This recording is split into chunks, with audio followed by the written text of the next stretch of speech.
As a result of her being one of the younger members in a nursing home, we thought that we wanted her life to be more fulfilling. So we asked Phyllis, was she interested in working? And she said yes. What happened was I was overcome with septic shock. The ambulance came, firefighters came, and I collapsed upstairs. Yes, there were those moments where I thought I was going to die. Yeah. And Jayden was born with a multitude of complications, from having a grade 3 to grade 4 intraventricular hemorrhage. He had severely underdeveloped lungs. He had apnea prematurity, anemia prematurity. So needless to say, just a lot of complications. And fast forwarding a little bit, I think he was probably about 7 or 8 years old. And while he was at school, I received a phone call and they said, does he have seizures? And I'm like, I'm sorry, what do you mean, does he have seizures? And they said, well, he's laying on the floor foaming at the mouth right now.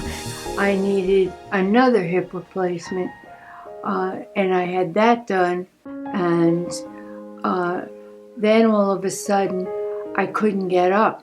Dr. Lieberman called up my primary care physician, and they immediately went there, and I was in a coma for 6 days, and I'm still trying to learn how to walk now. She was 14 at the time, and she came in for an aortic valve replacement, but that's not what happened. When they got in there, they actually found a half-pound mass that had been like you'd poured rubber cement down into her lung. It had just taken on the form of her lung. And it ended up being plastic bronchitis, so it had never happened to any other child before, and that was the severity of it. Was very tense when they called the family to a room and they say to you, we're not sure.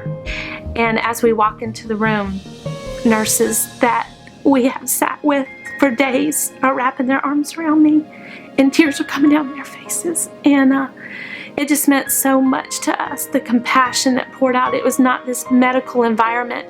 It was, here comes her mom.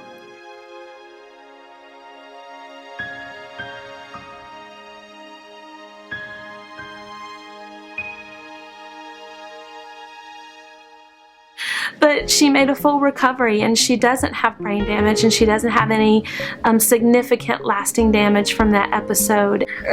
Yeah, I'm 16 now. It's all good.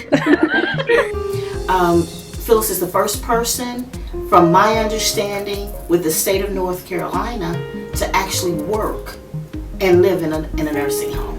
I learned to get in the chair myself, and they allowed me the time to do it myself, because it would be much faster if they just picked me up and put me in the chair.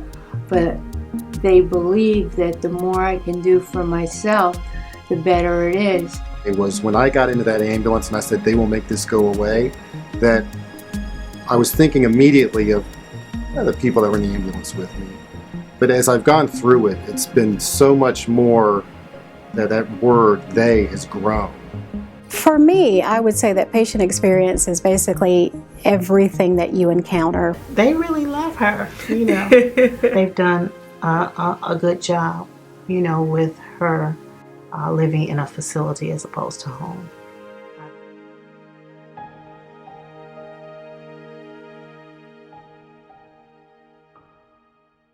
And a physical therapist, his name was Mike, he was the one that kind of talked to me as a person.